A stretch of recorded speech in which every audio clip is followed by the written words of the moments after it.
ইমাম সাহেব, আমার একটা বিষয় জানার ছিল। আমরা তো মানুষ, সারা বছর জেনে না জেনে অনেক গুনাহ করে ফেলি।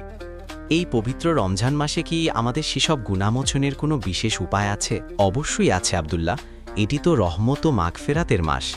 রাসূলুল্লাহ সাল্লাল্লাহু আলাইহি ওয়াসাল্লাম বলেছেন, যে ব্যক্তি ঈমানের সাথে এবং সওয়াবের আশায় রমজানের রোজা পালন করবে, তার পূর্বের সকল গুনাহ মাফ করে দেওয়া হবে। এটি বুখারী ও মুসলিম শরীফের অত্যন্ত নির্ভরযোগ্য একটি হাদিস। সুবহানাল্লাহ, এটা তো আমাদের মতো গুনাহগার বান্দাদের জন্য এক বিশাল সুসংবাদ। কিন্তু ইমাম সাহেব, যদি আমার গুনাহ অনেক বেশি হয়, তবুও কি শুধু রোজা রাখলেই সব মাফ হয়ে যাবে? দেখুন আব্দুল্লাহ, আল্লাহর রহমত অত্যন্ত প্রশস্ত। এখানে শর্ত হলো ঈমান এবং ইহতেসাব বা সওয়াবের আশা, অর্থাৎ আল্লাহর ওপর পূর্ণ বিশ্বাস রেখে এবং কেবল তার সন্তুষ্টির আশায় রোজা রাখতে হবে।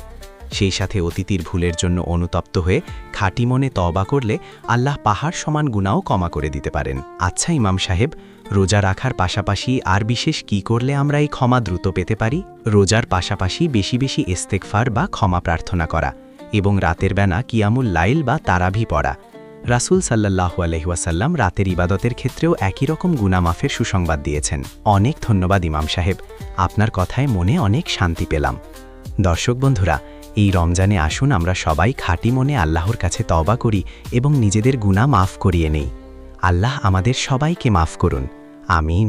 ভিডিওটি শেয়ার করে অন্যদেরও এই সুসংবাদটি জানিয়ে দিন।